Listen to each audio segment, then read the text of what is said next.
সদৌ আদিবাসী ছাত্ৰ সন্থা চমুকৈ আছাৰ প্ৰাক্তন উপদেষ্টা টেহাৰু গৌৰৰ নেতৃত্বত গঠন হোৱা জেবিপিৰ এইবাৰ টাৰ্গেট বিটিচি নিৰ্বাচন। হাতত গীতা, কুৰাণ আৰু বাইবেল লৈ ঘৰে ঘৰে বিটিচি নিৰ্বাচনত ভোট বিচাৰি যাব জয় ভাৰত পাৰ্টি চমুকৈ জেবিপি। আজি চিৰাং জিলা আশা ভৱনত অনুষ্ঠিত এক সংবাদমেলত এই কথা ঘোষণা কৰিছে দলটোৰ সভাপতি টেহাৰু গৌৰে। সংবাদ মেলখনত টেহাৰু গৌৰে কৈছে, বিটিচিৰ সকলো জাতি জনগোষ্ঠীৰ সম অধিকাৰ সম উন্নয়নৰ লক্ষ্যৰে বিটিচিৰ 40খন আসনত প্ৰাৰ্থী প্ৰক্ষেপ কৰিব দলটোৱে। উল্লেখ্য যে বিটিআৰৰ 4খন জিলাৰ প্ৰতিনিধিক লৈ আজি চিৰাঙত দলটোৰ এখন কৰ্মী সভা অনুষ্ঠিত হয়। হয়, শ্ৰদ্ধাৰ সাংবাদিক বন্ধুসকল, জয় ভাৰত পাৰ্টিয়ে আগন্তুক বিটিআৰ নিৰ্বাচনত অৱতীৰ্ণ হোৱাৰ সিদ্ধান্ত গ্ৰহণ কৰিছে। বিটিআৰত বসবাস কৰা সমূহ জনসাধাৰণক সম অধিকাৰ, সম শান্তি, সম্প্ৰীতি আৰু সম বিকাশ লক্ষ্যৰে আগন্তুক যি বিটিআৰ ইলেকশ্যনত প্ৰতিদ্বন্দ্বিতা কৰিবৰ বাবে সাজু হৈছে। বিগত সময়ছোৱাত সন্মানীয় হাগ্ৰামা মহিলাৰী ডাঙৰীয়া আৰু বৰ্তমানৰ প্ৰমোদ বড়ো ডাঙৰীয়াৰ শাসনকালত যি বিটিচি ৰাইজে যি ধৰণৰ আশা কৰিছিল উন্নয়ন তথা বিকাশৰ, সেয়া নহ'ল। আজি শান্তিৰ কথা কোৱা হৈছে ঠিকেই, কিন্তু আজি যদি আমাৰ নিজে বসবাস কৰা মাটি যদি আজি নিজৰ নামত যদি নহয়, আজি প্ৰাপ্য আৰু ৰাজনৈতিক অধিকাৰ যদি আমাৰ নাথাকে, আমি শান্তিত জীয়াই থাকিব পাৰিম জানো? গতিকে বহুত কথাই আছে, যিহেতুকে আজি বিটিচিত আজি প্ৰথম সংবাদমেল সম্বোধন কৰিছোঁ। গতিকে আগন্তুক দিনত আমাৰ বহুত কাম কৰিব লগা আছে।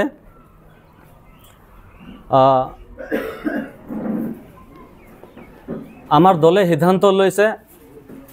বিটিচিত আমাৰ দলে সিদ্ধান্ত লৈছে হাতে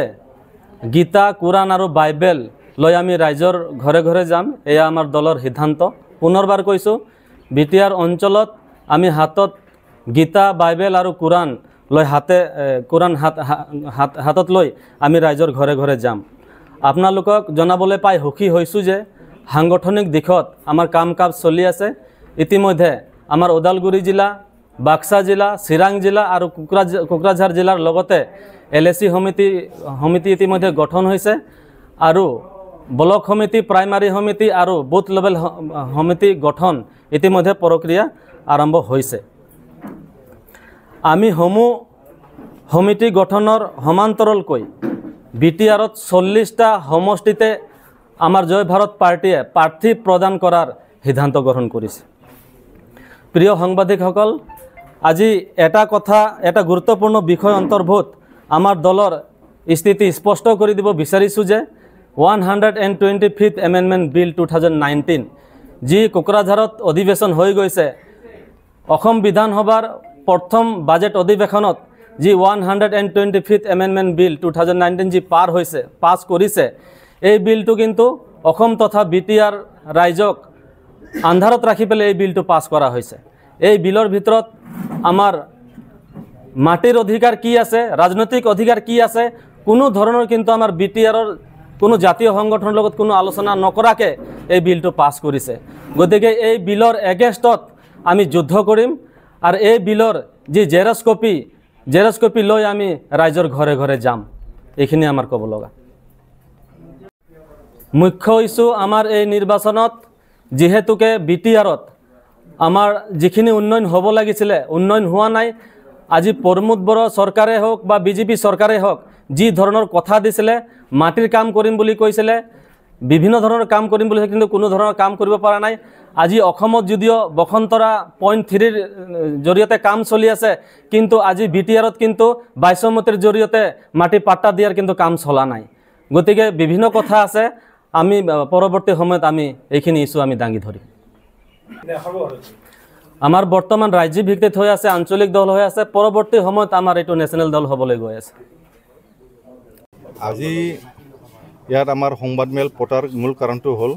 যে আজি আমাৰ ইয়াতে চিৰাং জিলাত বিটিআৰৰ 4টা ডিষ্ট্ৰিক্টৰ যি আমাৰ কৰ্মী নেতাসকল সিহঁতে ইয়াত উপস্থিত হৈছে আমি জয় ভাৰত পাৰ্টিৰ বিষয়ে আলোচনা কৰিছোঁ আগন্তুক সময়ত BTR ইলেকশ্যনৰ বিষয়ে আলোচনা হ'ল আমাৰ আমি BTR ইলেকশ্যনৰ কিমানখন সমষ্টিত আমি খেলিম সেইটো লৈ কিনে আমাৰ আলোচনা হ'ল আমি 40টা সমষ্টিত আমি কেণ্ডিডেট দিম যে আমাক ইয়াতে মানে ৰাইজই মানে আমাক আকলি লৈছে যিখিনি সহায় সহযোগিতা পাব লাগিছিল ৰাইজৰ পৰা আমি সেইখিনিতো সহায় সহযোগিতা আমি পাইছোঁ সেইটো লৈ কোনো মানে আমাৰ কিবা নাই আমাৰ জয় ভাৰত পাৰ্টিৰ পৰা আমি যি ৰাইজৰ কিবা আছে মানে ক'বলগীয়া আছে সেইবিলাক ৰাইজৰ পৰা প্ৰশ্ন কৰি আছোঁ ৰাইজৰ কি পাইছে কি পোৱা নাই আগত যি আমাৰ যি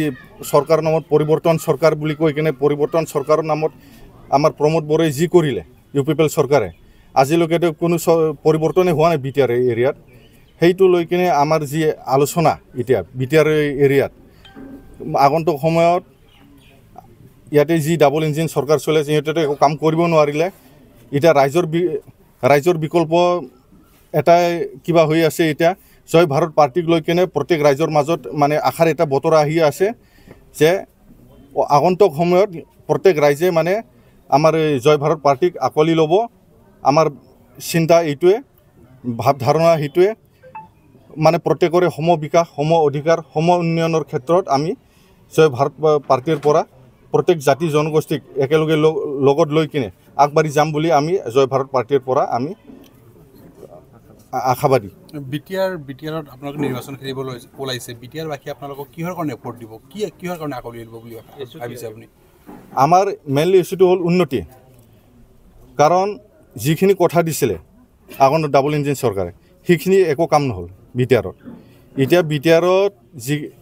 উন্নতি নোহোৱাৰ কাৰণে ৰাইজে এটা বিকল্প পথ বাছি ল'বলৈ বাধ্য হৈছে সেই বিকল্প পথটো হ'ল জয় ভাৰত পাৰ্টি জয় ভাৰত পাৰ্টিয়ে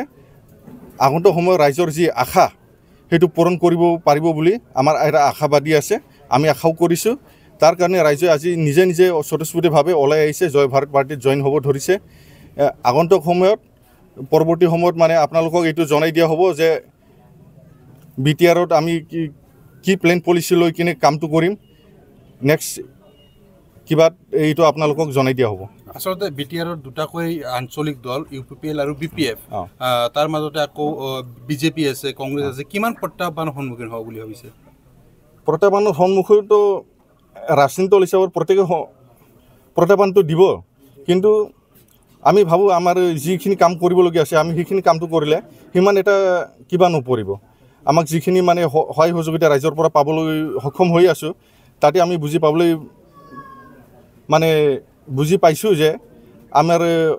কামটো মানে সহজ হ'বলৈ গৈ আছে যিটো মানে যিখিনি এতিয়া চৰকাৰ চলি আছে চৰকাৰে কোনো ৰাইজক মানে উন্নতিৰ কাম কাজ একো দিব পৰা নাই খালি মানে মুখৰ মানে জবানত মানে শেষ হৈ আছে হাগ্ৰাম মহিলাই বাৰে এটা কথা কয় যে BPF 1 নম্বৰত আছে BJP 2 নম্বৰত UPPL 3 নম্বৰত তাৰপিছত আকৌ আপোনালোকৰ আত্মপ্ৰকাশ গতিকে সেই সন্দৰ্ভত কি ক'ব আপুনি এইটো প্ৰত্যেক পলিটিকেল পাৰ্টিয়ে নিজৰ দলটোক মানে 1 নম্বৰ বুলি প্ৰত্যেকে কয় এইটো আগন্তুক সময়ত যেতিয়া ইলেকশ্যন হ'ব তেতিয়া ৰাইজেহে এইটো ক'ব